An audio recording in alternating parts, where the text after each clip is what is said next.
the time I wanted to do a book. Save me, I'm married to a firstborn. Wow. Not inspired by true events, right? Let's discuss how like the birth placement has an impact on the marriage. Should it even? Every child is born at a season when the parents are a different season. At alarm 1A is when you're married to someone who says, I am not the firstborn, but I am like the firstborn in our family. That is alarm 1A. That statistically 90% of the marriage counseling cases I've had in my office are marriages that have a firstborn. The first one just has to be in the mix. This is the firstborn. That's 90% is the firstborn. Very few have I had where it's two middle children. Yeah. The firstborns don't understand how other people are not thinking. You understand? Why are you telling all our secrets? I'm just saying. Why are you spilling you all are born again. You are born again. You are born again. Middle children love peace. Yes. Middle children are generally agreeable. Yes. But middle children are cunning. Me, I'm born again. Yes. Problem is in a marriage, a lastborn is likely to ask, what do we do? Or they freeze. If you are a person who is ready to get married, and you know yourself, then you can know birth placement. So know thyself. That's the key thing. If you know yourself, that's the key thing. Just taking the time to go a bit deeper than, oh, okay, you're the second born. Okay, how many kids are you? Like, how was your childhood? And really trying to understand how to package information in a way that your partner can receive. We thought about this earlier in our marriage when we had the things of this is my thing, this is my thing, this is my thing. I'm thinking, where is my we laptop? have a baby together. Things ended. There are no more things. My things no longer exist here. We have children.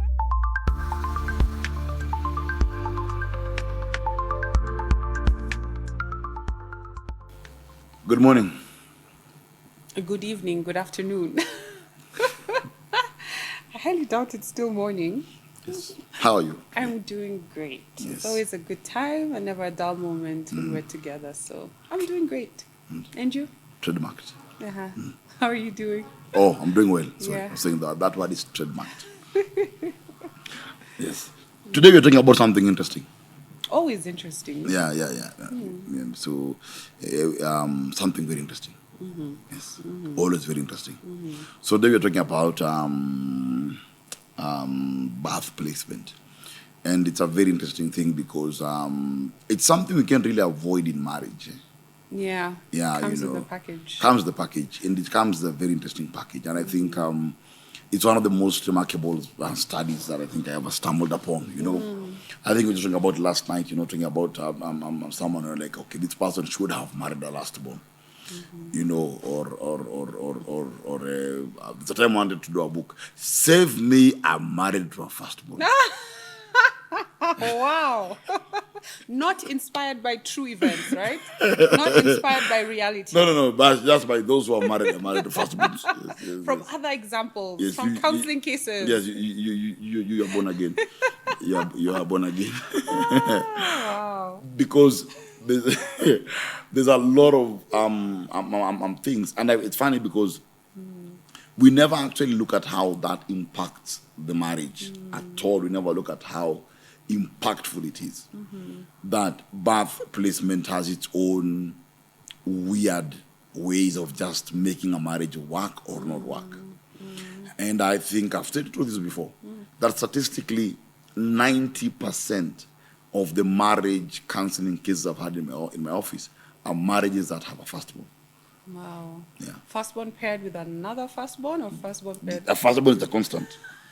The first one just has to be in the mix. This is a firstborn. That's 90% is a firstborn. Very few have I had where it's two middle children. Yeah. Very few. Yeah, and like you're saying, that study is actually quite fascinating. And I remember when we were going through the journey of getting married and getting to know each other, I don't think birth placement was a real issue for me.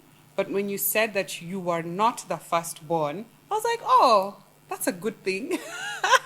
Because immediately I thought, okay, fine, then the responsibility of, catering to the family and all those things you know, being the leader and having to do all these things that your parents require you to do was not really heavily on you. I just remember having like that, oh, that's one of the things I was not looking for, but it's good that he is not a firstborn.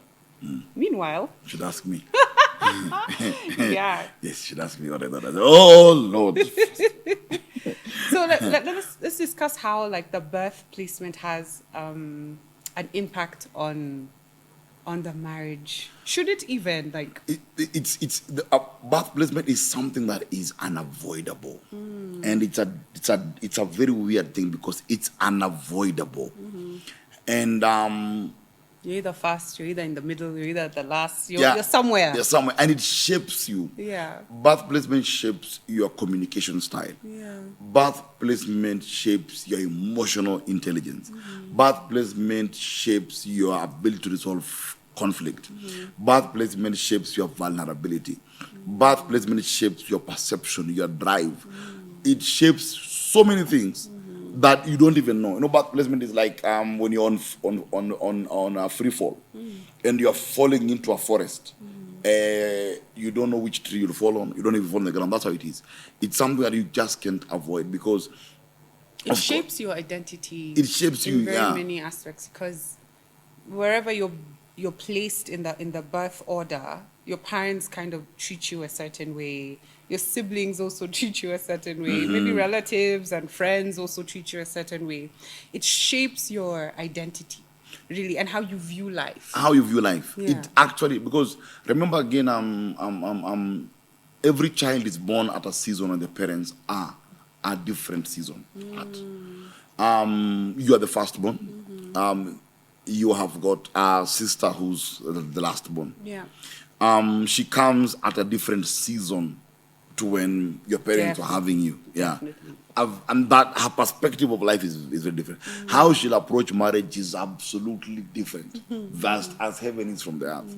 So it's a curveball that couples don't look at.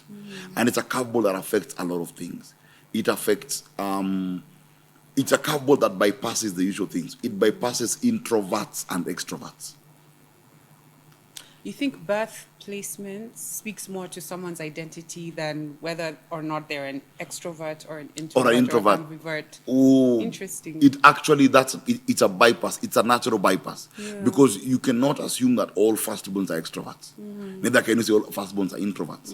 No, but birth placement played a part in them being extroverts. You know, but they still carry firstbornism, middle childism, something like that, and lastbornism. They carry it in. So it's something that we cannot really avoid in a marriage. It affects even how we parent. It avoids how it affects how we express love and how we receive love.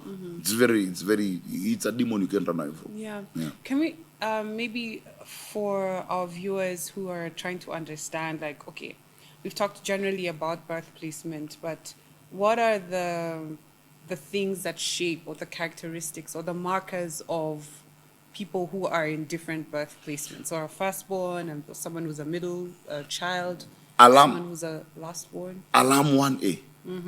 Alarm 1A is when you're married to someone who says, I am not the firstborn, but I am like the firstborn in our family.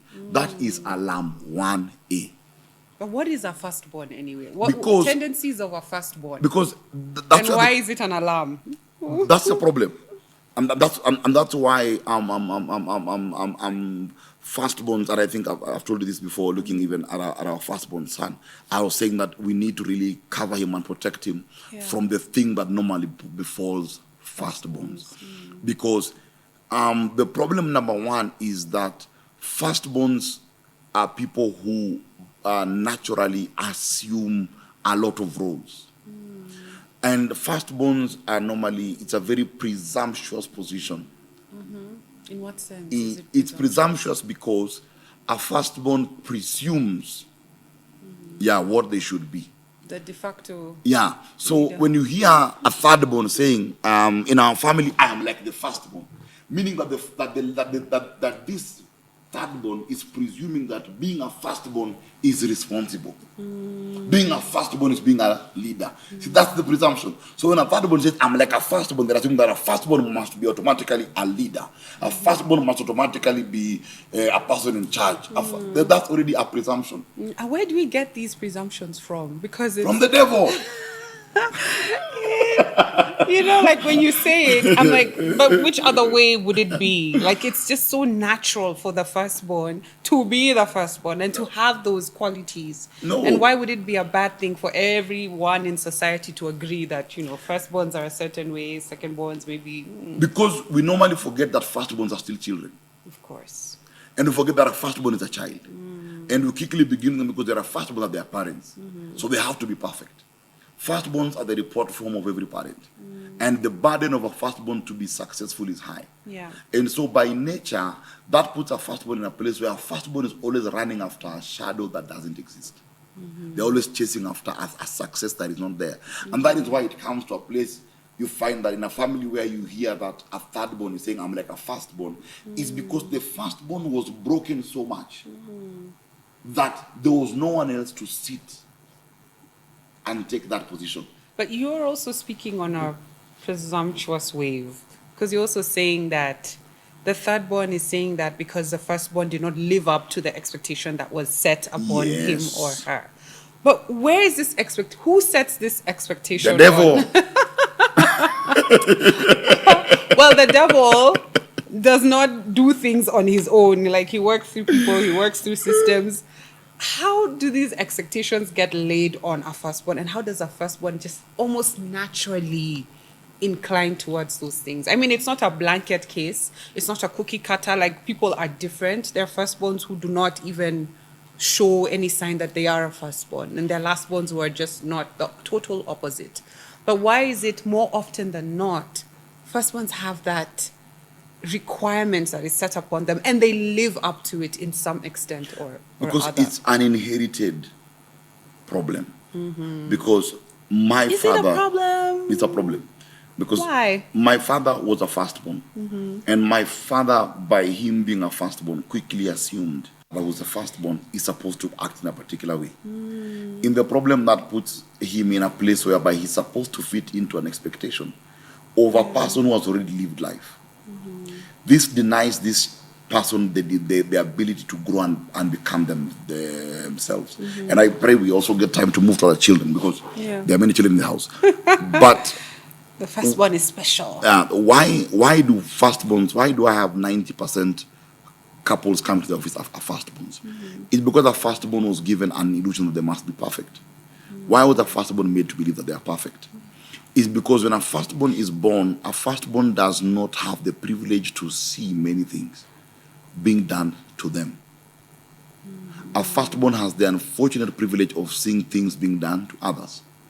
When a firstborn begins to comprehend language, the language a firstborn begins to comprehend is a language of expectation.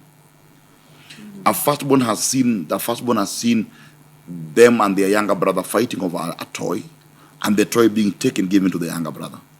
A firstborn has seen the younger brother breaking a cup, and the firstborn being asked, where were you when your brother broke a cup? Because the mother or the father is assuming that because it's a firstborn, they are mature, yet they are children. This child is 10 years old. Yeah, but they're more mature. They're more thinking a bit more advanced than the younger ones. That is the presumption that breaks firstborns. But you find we've got over 75% of people in rehabs are firstborns. Yeah. And so I don't want to go out the statistics because they may alienate some of the viewers. But rehabs, 75% of people in rehabs are firstborns. Firstborns are likely to be the smokers in the family. They're likely to be the ones who drink in the family.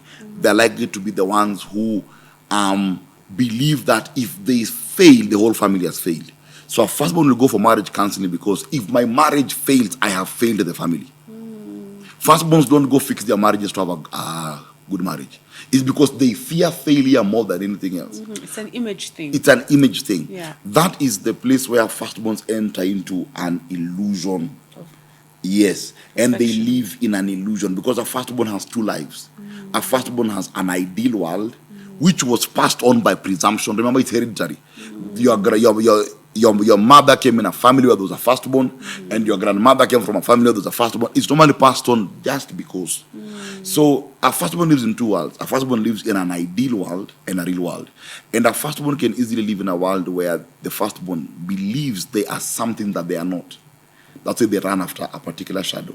So a firstborn can believe that, for example, a firstborn can believe that they are responsible. A firstborn can believe that they are organized. A firstborn can believe that they know how to plan. But in reality, they are the opposite. But they want order, but they don't know how to get order. So they'll believe that I'm actually the most organized. I want things, but the truth is that we've been married a few years.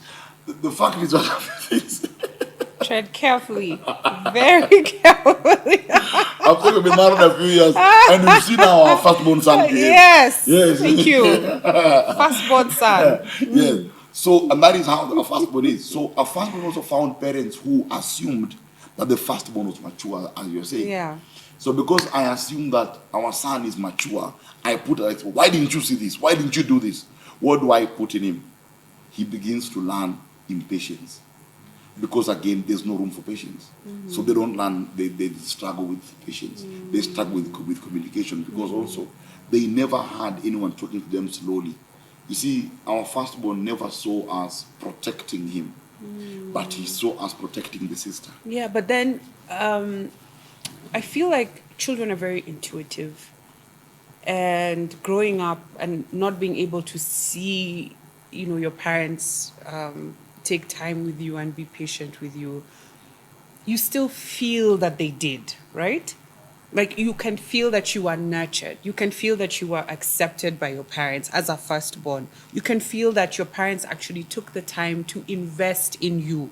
And even as the others came, yes, you saw like the attention shift and you saw that, you saw your young siblings being cared for and you saw these things like they were pouring into the child.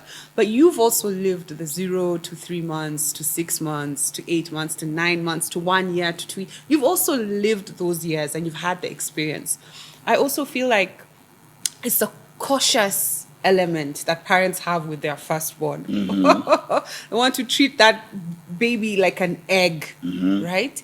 And so they're a bit on the back foot because they're coming into a space where their parents have never been parents before. They don't know what to do. They have no idea what to do. They're literally the guinea pig, the first one. And this child must be perfect. Right. Yeah. So the pressure of the parents that this firstborn has to, be a perfect opening or a perfect path for the rest also rests on that firstborn.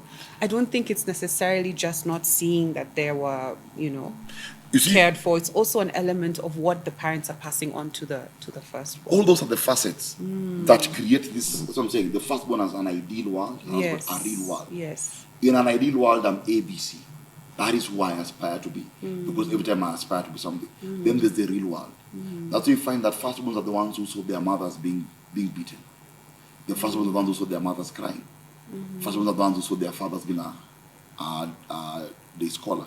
Firstborns are the ones who saw those things. Firstborns are the ones who are there when they saw their when they wanted something and they could not get it. Then suddenly they woke up one day and the parents have money and the younger ones are getting the things. They are the ones who have memory of a lot of things. They look at the house in a very different way. Yeah. That's why it's easy for a firstborn, for the sake of relevance, to become a surrogate. Now, if Can at you all explain that a little bit? to be a surrogate, when a family has dysfunction, people take different roles. So there's one who takes the role being the joke of the family, black sheep of the family. There are those who take various roles. A firstborn doesn't take the role of the surrogate. If a firstborn doesn't take the role of a surrogate in a dysfunctional family, you'll find a middle child being a surrogate or a lastborn. Yeah. And that is why I say that's a dysfunction.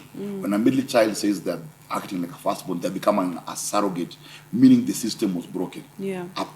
Children got broken, and this the child who came to fix now, when the parents had matured and stabilized a bit. So they were able to come into their own and begin to express a form of direction in their family and became a voice of reason. Not because it was a strength, but because they were allowed to become. The firstborn was denied to become. Many firstborn statistically do courses that they never wanted. Yes. They end up in jobs they never wanted. Statistically, why? Their family looks at them. So all these facets coming together, the firstborn becomes a surrogate very quickly. I realize, okay, fine, how do I get my mom's attention? I get my mom's attention by taking care of my brother. Or if mom comes in and finds that my sister has not eaten, I'm the one to be in trouble. Now, when you get married with that mindset, quickly you enter marriage as how? You enter marriage as a person who is always seeing a problem to fix. Yes, the fixer. So you enter the marriage you want to fix. Yeah. Now, when you want to fix, what do? Even in communication, when someone tells you my foot hurts, it's the fixing. So make a fix. Put rope, put something. You are quickly entering into you married someone that you want to parent your spouse. And you get angry because they are not being parentable. Especially if you marry a hard-headed person like me. I was just waiting. Like who? They find it. I don't want. I mean, we've seen it like maybe pop up in our marriage here and there, in the sense that I like things to be in order, and I view myself as a very orderly person. I have something. It's just I'm just joking. Yeah, I'm a very orderly person, and I think in a structured way, right? And when things are not aligned, I might not be the one to build the system, but once the system is there, once we agree on a system, I want the thing to follow the path it's supposed to follow. And I see the differences between myself and you sometimes when we're trying to do something, in that I want to do the back work. I want it to make sense in my mind. I want step 1, step 2, step 3, and I want to keep that rhythm. Whereas you are like a free thinker. You want to start here and finish there, and everything is all over the place. We eventually get there, but your process is less linear than mine. And I think that's been a huge issue that's come up, and I think maybe it's because of birthplace. You coming at the tail end and me coming at the front, and always wanting that structure. That has also been an issue for us, and I think we've tried to maneuver it, and I don't know if we're there yet. Jesus is Lord. Jesus is He's always still Lord. He's alive. Yes. Because what you're saying, the key thing is that because of the presumptions, firstborns get very little room to play. I think we have talked about this even with our firstborn son. We were talking the other day, how he'd want to come deal with the younger brother, but he does not want to be disturbed. Yeah. If you look at firstborns hate lectures. They hate lectures. Wow. Because Tell me about it. Because the minute your voice even goes into and you keep going, and I'm just like I'm out. I've clocked out. Why am I being lectured by this second last one? Because where you come from as a firstborn is that the thing that the parents put on a firstborn is that there's an expectation you have to be perfect. Any correction or any form of whatever, or what is perceived as a lecture is telling a firstborn you are imperfect. Yeah, you're not enough. You're not enough, and that's what they saw. They saw. I think we had a time. Maybe it's just good to say for the viewers. It's a time we had when our son was saying, I don't love my life. I don't love my life. And that's when we stopped like, no. This is the thing that happens to firstborns. He's believing that we love the others more than him because he did not see us do for him.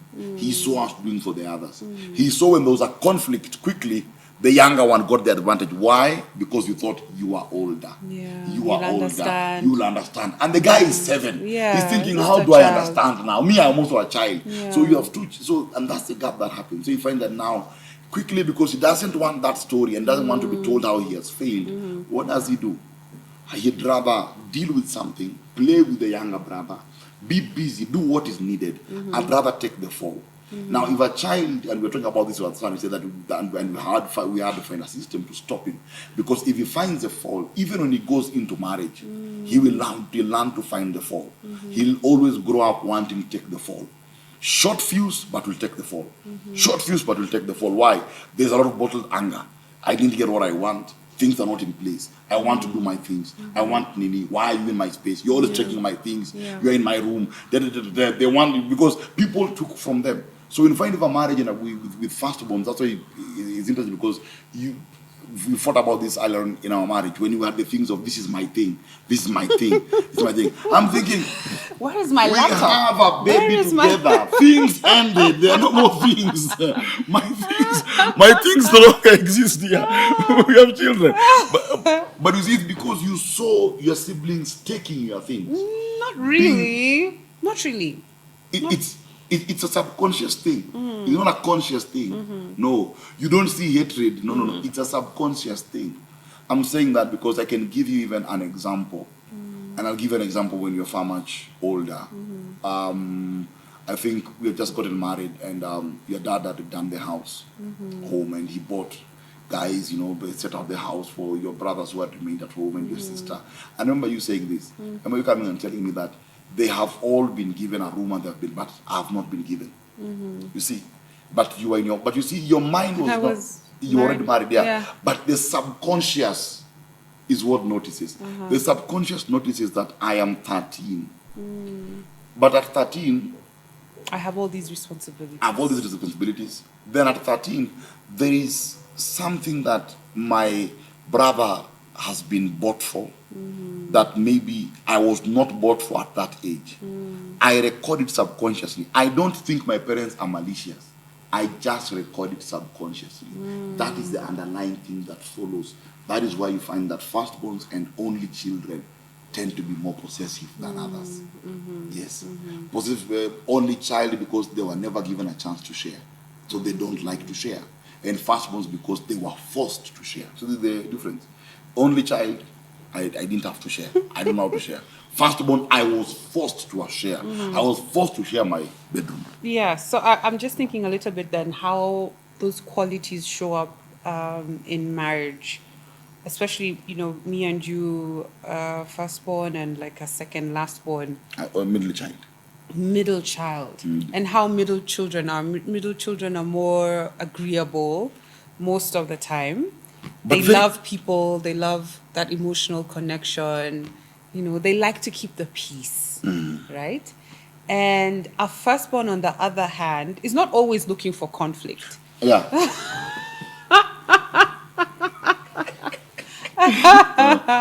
Yeah, I can stand by that. Okay, yeah. We don't wake up in the morning looking for missiles and guns to blah blah blah. We don't look for it. It's just that we want order. We want things to move well. We want things to be seamless. We don't want chaos, right? And when this chaos is showing up and things are misaligned, then the firstborn is like coming up and pointing out to all the areas that need to be fixed.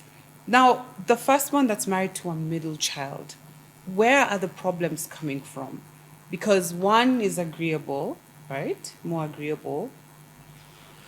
And the other one... I have a caveat. Thank you. We're waiting for that caveat. Caveat is coming. And the other one wants things to be aligned. The other one wants things to work seamlessly.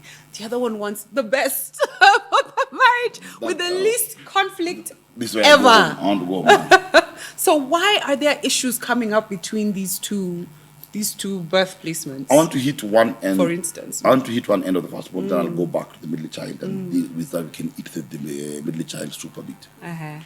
Remember that also by nature of the firstborn's position, and because the firstborn, the pressure they have to succeed and the pressure to be really, firstborns are naturally very impatient. And that impatience comes through many things passed down through parents. It's never their fault, it's parents. So firstborns are very impatient, very, very quick to anger. And firstborns don't understand how other people are not thinking. You understand? Why are you telling all our secrets? I'm just saying. Why are you spilling you are born again. You are born again. You are born again. You are born again. Hey, the number of times I've asked you, is that person thinking? Because my God. Because when you are growing up as a firstborn, you are 7 years, and your brother is maybe 5 or 3 or 4. And you are thinking in a very different headspace, and you don't understand why this person can think. And because the parents come to you with an expectation that you are thinking, so you have learned to think quickly because of your parents. So you don't understand why this brain isn't working. So by nature, it makes when a firstborn approaches a conversation, they don't have room to understand that this person might not have seen the thing the way I have seen it, because they were never taught that there's another perspective to see things. They looked at one perspective. I need to be bored as mom wants. I'm seeing what my mom wants. They will learn. So they don't know how to see another perspective of someone saying, I actually process differently. Or I mean, you have had times when you say, okay, I'm looking at it differently, or I want to understand this. Now, when you come to a middle child, middle children love peace. Yes. Middle children are generally agreeable. Yes. But middle children are cunning. Me, I'm born again. Yes. Cunning, and they never really tell you what they're feeling. Yes, Their emotions are like always, are you okay? Yeah, it's all good. It's okay. You do. Go ahead. Middle children know how to survive. That's what they do. Middle children are survivors. So people think that middle children love peace. Because no, middle children do a lot of math. They think, okay, fine, we're going to get into a fight over this. I'd rather not fight about it. Let me let it go. And if you look very carefully, you find that middle children tend to go through friends quickly. Yeah. Because middle children are social lions. Yeah. You drop them off at a boarding school, they'll make friends by tomorrow. Why? I just need friends to survive this season. When I'm done, we go. Yeah. Middle children don't talk about what they feel because they already know no one listens anyway. So they let it go. And that is why you find that in very many situations, a marriage between two middle children can end up having the most silent and most permanent divorce. Because two middle children play too many mind games. Yeah. You'll hear one just saying, okay, it's okay. They don't speak their mind, they let it go. And the other also let it go. They'll keep quiet. But they're making silent resolutions. Silent, they really don't want to create chaos. They don't want, no. So one time you They find... want to trouble the waters. They don't want troubling the waters, no. So statistically, you find that when middle children leave their marriages, truly leave the marriage really ends. It never heals. Because they have carried a lot of data. I think you've even seen at times when you have a particular issue, I have so much data. Anyone where data came from. Hey. Yeah. Because what we do as we choose to say, Leo, storage. So are we talking about this issue, or are we talking about 3 years worth of mistakes that have happened? Oh, we keep data. We keep data. Hey. But now, because of that but because of the desire to be understood, in communication, middle children tend to understand more. Because they were never understood. That's why you find at times, and this is where at times we would fight about. I'd ask you, do you want the red one or the blue one?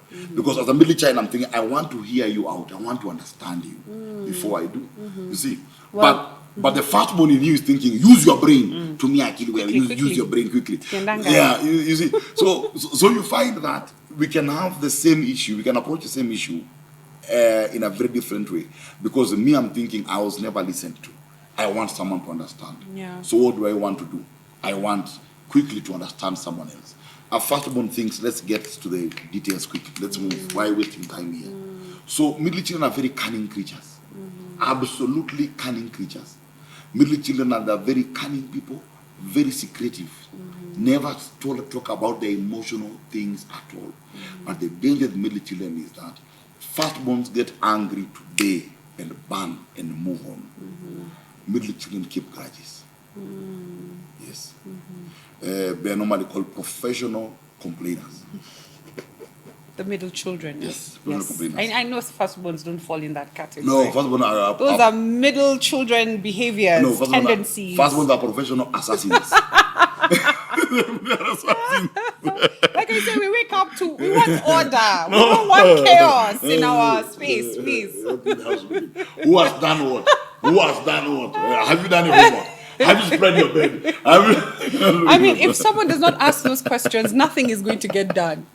And I see it in our marriage sometimes when, we've set a time, 8:30, the children need to be in bed. And maybe I'm working on something or I'm downstairs, I'm just doing something. And I'm like, okay, it's 8:30. Let me wait and see if the structure we have set. That's not a military problem. That's a fatherhood problem. That's a man problem. We're just chilling with the kids. We're having a good time. Tomorrow is cool, but who cares? Yeah, it's 8:45. I'm like, okay, he's about to, rush. It's 9:00 and I'm thinking, what is happening? Then I go ham because I'm like, okay, we agreed. Why are the children still playing on gadgets That's a father problem. on the wind down season, and it's already time for bed? That's a man issue. So that's what happens, when you're trying to really keep the system and the structure going. To a firstborn, it's like, okay, it's not working. Where are the gaps? Who is dropping the ball? Can we, come back into the space where the structure is working so that there is no chaos in the home. Yeah, but you see, because, and I say this, firstborns have been statistically they make the best employees, because firstborns will enter, find a structure at a workplace and follow it to the T. Middle children are the best entrepreneurs and the best managers. It's a funny thing, because in management, middle children will know how to manage people better. The people skills. Yeah, really... they're not managed. But the problem with middle children is that when middle children are cornered, they're like cats. They bite. I think you've seen, when I'm cornered now, the piece is out of the window. Now I will not be bullied now. Can we give live examples? I'm born again now. I'm born again. Jesus saved me. Now you're born again, yeah. But you're a new creature in Christ. I'm a new creature in Christ. But me, that's what confuses marriages. Yeah. Is that you find that a firstborn would bring an issue, and a middle child will dark. Then one day the middle child will snap. I've had couples come to my office and the lady's like, he has never been this angry before. Yeah. He has or she has never been this angry before. But it's because all through the process of the marriage, the middle child was choosing to go for peace. But in the process, they are recording what? This is the same thing that happened when I was growing up. No one understands me. No one understands me.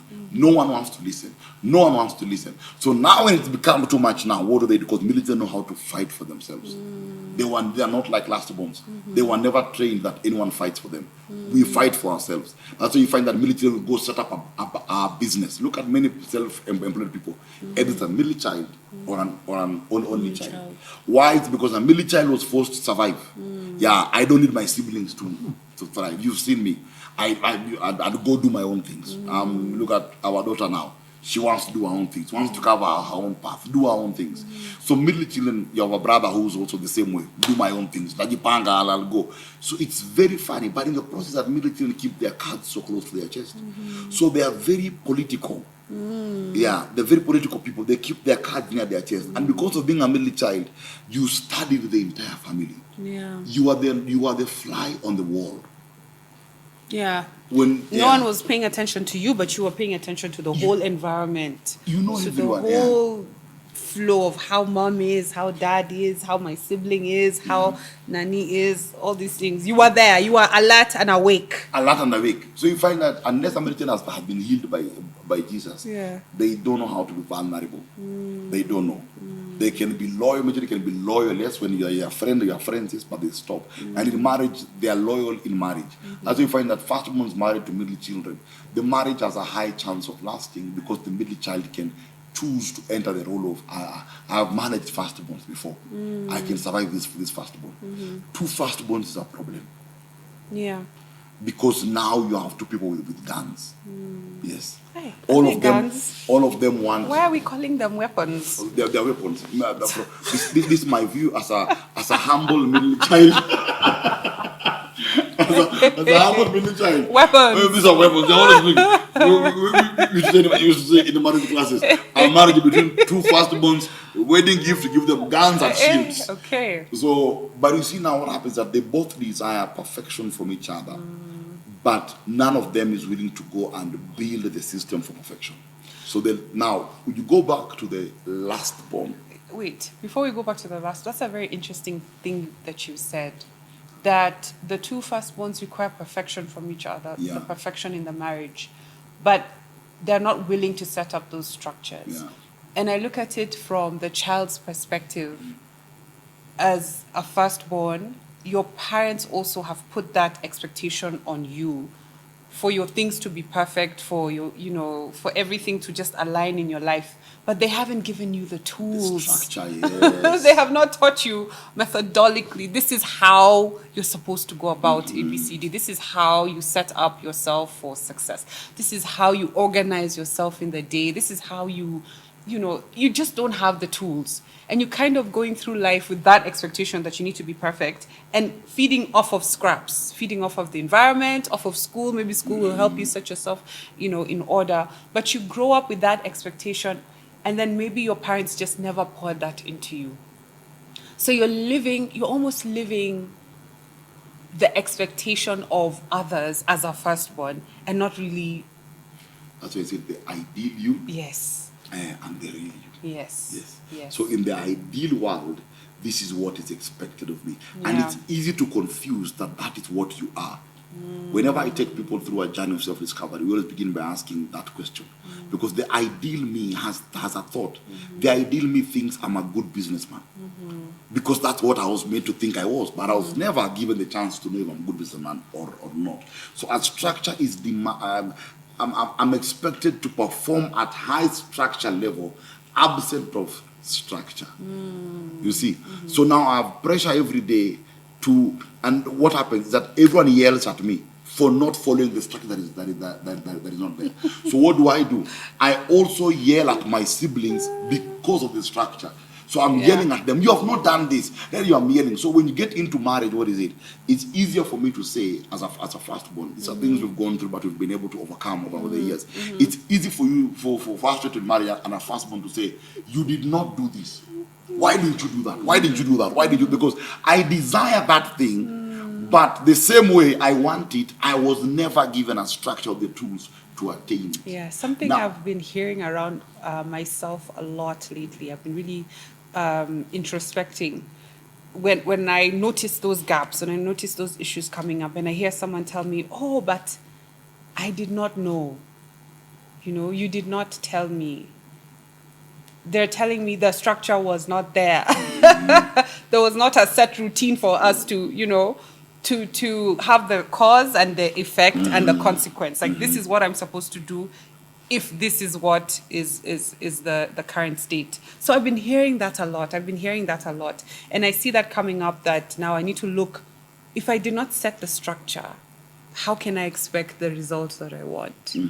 And so firstborns also have that burden of, you've been given that thing to be, yet the person or the environment or the society or the relatives have not really built you up to be that thing that they're expecting you to be. And that's really sad. And that's why you find that we are going off course a bit. That's what you find, that in rehabs you'd find many firstborns are there, because that breaks you. Over time, and especially if you have got firstborn parents, they'll break you. This is where you need a lastborn parent or a middle child parent. Sana a lastborn parent will really help you, because a firstborn parent will actually break you. Because a firstborn parent will keep on expecting from you. They'll keep on expecting from you, but they have not given you tools. So you enter into marriage. I want to have a happy marriage. I want my wife to be happy, but I don't know what to do. So what do I keep on saying? I keep on now finding out. I just need to pound you, because the only way I can do is just to keep on complaining. You have not done this. As a good woman, I should come home and find you singing songs from the door. And you see again, firstborns were compared. So it's easy for firstborns to compare. They were compared, and they hate being compared. So quickly, now Nani's wife, when he enters the house, she's already singing. Hey, why aren't you singing songs? You go marry Nani. Now you begin, and now the fact down that you won't fight back. You won't fight back by saying, by leaving the marriage, it makes you inadequate. When it makes you inadequate, it makes you more dependent. It makes you more dependent, it breaks you more. And that's you find that firstborns don't leave their marriage no matter how bad they are. Firstborns stay. They are beaten, they stay. It's the perfection, it's the image thing, it's the what will my parents say? What will society say? Hey, that my marriage failed. How? So I will stick with it until it's over. We have to find a way to make it work. Till one of us leaves. We have to find a way to make it work. We have to find a way to make it work. Lastborns leave tomorrow. Lastborns don't pray about it. They don't discern. Let's talk about some lastborn kind of marriages. Because lastborns are funny creatures. Lastborns are funny creatures because lastborns lastborns love dangerously. Now, lastborns are in three groups. You have the lastborns who we call them extreme positive. Extreme positive lastborns are lastborns who generally have got a big gap between them and the second lastborn. And this generally makes them kind of create. They kind of have a different way of doing things. They take life a bit more seriously. Because also there are people they have looked up to the level of mentorship. They are very fierce in their own way, very aggressive in their own way. I think it also depends on the gap between them and the one before them. If the gap is very close and the gap is very small, you are like to have a lastborn mind. Lastborn mind, life is never that serious. And those ones, generally, lastborns by nature are very expressive because they were hugged and they were kissed and they were told good things. The center of attention. The center of baby, attention. the baby. They love that way. And they're the parents who cry with their own children. Yeah, they cry with their own children. So a lastborn two lastborns of that kind in a marriage is a disaster because the marriage will never grow. And the marriage will never resolve any form of conflict. That's a bit fatal. Yes. If you get the lastborn mild and the lastborn extreme negative, you will let the baby of the family, the one who the sisters had to come during the wedding day, everything that the family did, those ones are a disaster. I don't think I know any lastborn. Do you have you come across? I've seen them in counseling. You can actually, you wonder. Those ones are only married by firstborns. Yeah. And it only works. Mr. Dingra thing to say. It only works when that lastborn is married. It's our lastborn girl married to a firstborn man. Interesting. This Why? man will just come and father her. Sit there, don't do this, go there, come here, there's no negotiation. Her work is just to love him, his work is to lead. Those ones exist. He never listens to that. Those ones coexist. They find a way to exist. You find last ones at that same time. By the way, those are the last ones they'll eat ice cream on the road. You'll see them sharing a cone. Oh, last ones love romance. One, they love romance. They love romance. That they love. But the thing about last ones is this: they are very poor in conflict resolution.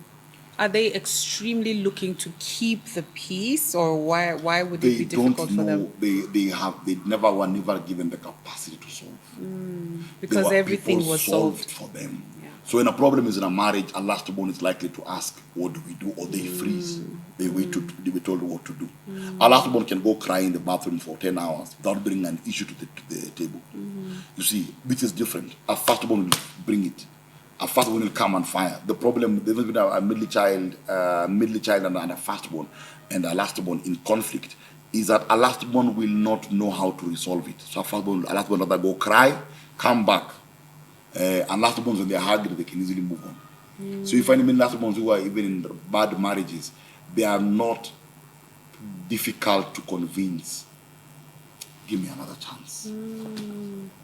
Okay. That's different. They have the capacity to believe good in others. That's why their marriages can easily have a lot of love, a lot of laughter. Firstborn, lastborn have a lot of love and laughter, spontaneous things. It's there. They have a lot of that. They want to attack Casey. They want love and laughter. Now, if you move to a marriage that has got a middle children have got a lot of emotional bandwidth. A lot of emotional bandwidth. So they're really able to accommodate their partner. They can accommodate and that they can really accommodate and stay because middle children are very patient. They can hang it out. So middle children that's why it's easy for them to be peacemakers because it's easy for them to see conflict and be willing to grind it out to finish. Firstborns are different. Firstborns will have the courage to bring an issue, but never have the emotional bandwidth to resolve it. Yes, the patience to sit through the back and forth. It's a gift that is not given to many firstborns. Unless Jesus gives it. Because, we've seen it in our marriages at times when you bring up an issue, then I appear to be the issue. When you check out, I think that's because it's become something that I did not want it to become. We have the solution. The solution has been found. Why are we still discussing this 3 hours later? You brought it to the table. You brought the matter to the table. Yes, and the matter has been resolved. Yeah. So why are we in the discussion 5 hours later? Why are we in the discussion 10 hours later? But look at this contrast. A middle child will never bring the issue. Yeah.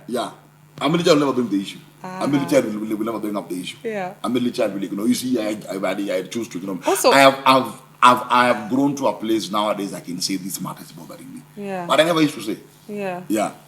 Middle child don't bring an issue. A firstborn brings an issue. Also, talk about firstborns not being able to easily let things go. Like everything firstborns see, like that's not working, that's not really going according to how they thought it would go. That's why I was going to write the book. Save me! I'm married to a firstborn. I think you should still write that book. But you see, it's the way they were brought up as well. Firstborns are just a victim of circumstance. I use the word victim not to try to say anyone is, but A just product. a product of circumstance, because they also had parents who never let things go. So first of all, not let things. At times I've always said, I mean, just let that one go. Let it be. Let it be. No. Why is that thing there? I mean, just let it go. It's I have one to call o'clock. back this person and tell them. Yes, it's 1 o'clock in the morning. Let this thing go. Let this thing go. So, but you see, look at now conflict resolution. So you have a firstborn married to a lastborn, who is an extreme positive. An extreme positive lastborn is a firstborn. Is a lastborn who has begun a new cycle in the family as a new, like a firstborn. I'll give an example between our secondborn and our lastborn is a big gap. Yeah. And if you look at our lastborn, he's a bit very assertive and knows what he wants. It's because he begins a new cycle. He's like a fresh firstborn. So he carries many hats. He'll be raised technically as an only child. He'll be raised technically as a firstborn because he wants to part. And also he's a lastborn. So all those He's a things mix meet in of one everything. thing. Now when you're married to such a person, you need to be very aware to know who enters the house at what time. You never know who's coming in through the The door. firstborn can enter, the lastborn can Oh enter, my God. or the only child can enter. Hey. You have a hybrid of emotions. You have someone Wow. who today is very patient, Yeah. tomorrow has got no patience, tomorrow is very vulnerable in emotions. Tomorrow, I mean, we see that time with our son. At time he's very vulnerable. At times he has no patience. Next time he's you want this is the same person you're dealing So with. we've got a lot of work. We Yeah. have a lot of work there. Those things meet. So in marriage, for marriages to work, which marriages work best, if you ask me? Statistically, of course, firstborns and middle children always seem to work I don't agree. politically. Yeah. When you start talking about which fits the best, I don't really go down that path because I kind of feel like whichever birth placement you are, you still have to grind it out. You still have to come out of, your experience, how you grew up, your siblings, your culture, your patterns. You still have to come out of all those things and make this marriage work. So I don't buy into, the firstborn and the third and the lastborn are kind of like the best But fit. But knowledge and understanding gives you an awareness to handle a Definitely. particular matter. Definitely. So that I can buy into. Yeah, just something, and I've remembered something because I've said Yeah. something that a bit more because I would say a marriage, actually a marriage between a firstborn man and a lastborn girl seems to work somehow. A marriage between a firstborn lady and a lastborn boy has a problem. Because this man over time will get frustrated and feel that he's being babied. The man in him will begin to cry. No matter how baby she is, at some point he begins to cry. Then now, I've remembered something else, which is a frustration to middle children married to firstborns. As much as middle children are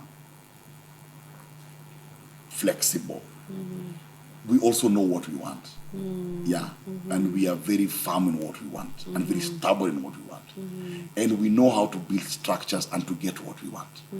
And what frustrates a middle child with a firstborn is that I know what I want. I know how to get what I want. So why are you putting me under pressure? Yet you don't know how to get what you want. You get? I've thought of some couples that have been that way. Where someone says, no, I attempt to realize, apana. Something was not adding up. Yeah. So you find now a marriage that has got now again a middle child and a firstborn requires a lot of management on both sides, because you have got a person who wants to be listened to and a person who wants to speak. See that difference. Then when you have got two firstborns, they must be highly self-aware, Yeah. because if they are likely to fight more, to have different points of view more, but they should accommodate differences more. They should always begin a conversation with yogurt. Yeah. One talks, they drink Yeah. yogurt. We put the guns down. Yeah, we drink put the yogurt. missiles down first. Yes. Yeah. Or wear something in your mouth, bite it until I finish. Then remove. So there's a whole balance in that whole knowledge thing. Yeah. There's a lot of balance. There's a lot of power in knowledge and understanding our partners. Just taking the time to go a bit deeper than, okay, you're the second born. Okay, how many kids are you? Like, how was your childhood? And really trying to understand. There's so many resources out there, even like, just explaining how birth placements and tendencies and how, the couples tend to react in marriage. It's just a matter of taking that extra initiative to understand your partner and also to understand yourself. Because in having that understanding in marriage, you know better how to maneuver through the conflict, how to bring an issue to the table, how to give feedback. Because some people cannot take feedback. It just looks like criticism. How to package information in a way that your partner can receive, in peace. We're not fighting, we're just bringing up issues. And I think just taking that extra initiative to understand each other really brings a higher level of peace and growth in the marriage. Yeah, I think, as you say, know thyself. It's always a superpower, because we're talking yesterday, if you're a person who knows you're emotionally needy, if you're an emotionally needy person, there are people you should know who you're marrying. Yes. If you're an emotionally needy man, marry a lastborn. Yes. Atakupenda tu, atakuwa na kuhaga na kuembrace. Going for a firstborn is not a wise idea. Going for an only what child. What are you saying about firstborn? Yes. Going for an only child is not a wise idea. Going for a middle child is the worst idea. The worst idea. Yeah. For an emotionally needy person. Needy person, don't go. That one don't even dare. I thought middle children are kind of more emotionally available. Middle children are very crafty. Middle children are very political. They can go through marriage 55 years, no fight, no argument, no yelling, political. Yet they were the most unhappy people. They checked out on the second year. Because middle children make silent resolution. They don't announce. An only child, when you marry an only child, you have to be aware of two things. Number one, you must be aware that there is the aspect of the parents. You must know you're going to deal with parents. You're going to deal with mothers. Yeah, you're going to deal with the father, depending on the child, the person's gender. But when you're marrying an only child, be willing to deal with someone who will struggle to share. They'll struggle to share their time, they'll struggle to share their space, they'll struggle to share information, they'll struggle to share. They naturally don't know how to share. They are not unkind, they just don't know how to share because they took everything in. So also an only child is best married to marry a lastborn, because a lastborn will come and pour love, or a middle child. Why? A middle child will allow them to do their things. So an only child and a firstborn is a bit tricky. They'll fight because there are two leaders by people who are both raised as firstborns. Then this, so an only child is better placed. In fact, the safest, if they don't want to come out of their safe space, go for a middle child. A middle child will allow you to have your business, have your money, have your things. Pia mi uniwache. We find yako me and live peacefully. Let's watch out with middle children will live that. They have no problem. You will find a way to live. But if you're a person who's very, very, again, as I said, you're a person who has come from a family where there's been a lot of violence, a lot of conflict. Again, you're a family, you have come from a family, you're a firstborn. Your family has a lot of fighting and infighting and everything. Then marry a middle child. They'll teach you politically how to survive for all the family members. They'll tell you. If you are if you are a person who is ready to get married and you know yourself, then you can know birth placement. So know thyself. That's the key thing. If you know yourself, that's the key thing. But always find out this person. If you hear someone saying, I'm a second-born who acts like a firstborn, know that family has got an emotional dysfunction between the parents. The firstborn was raised at a time when the parents had a problem. This person you are marrying did not see it actively, saw it subconsciously. So they think they are responsible. Yes. Kumbe, they are emotionally broken and they became fixers. A child should never be a fixer. Amen to that. A child should never be a fixer. Amen to that. That it should never happen. A child should be a child. Yeah. I agree. Yeah. Thank you for that. I think that's shed a lot of light, but also left a lot of unresolved things. And I just say that, hope is not lost. At whatever stage of marriage you're in, whatever placement you married, there's still hope, to understand ourselves and to understand our partner and really make those changes and tweaks so that we're better able to sustain and grow our marriages. Yeah. So thank you. That was a good session. Yeah, might see, we'll do part 2, but we'll see. Yeah. Yes, there's more to unpack. There's a lot to unpack. Yes. Thank you so much for joining us today on Marriage Kindergarten. My name is Salamba, and I'm joined here by my wonderful husband, Victor Salamba. See you next time on Marriage Kindergarten. Remember to leave your comments, your remarks, any suggestions that you have. Just let's keep the engagement going. Thank you so much, and see you next time on Marriage Kindergarten, the ABCs of making it work.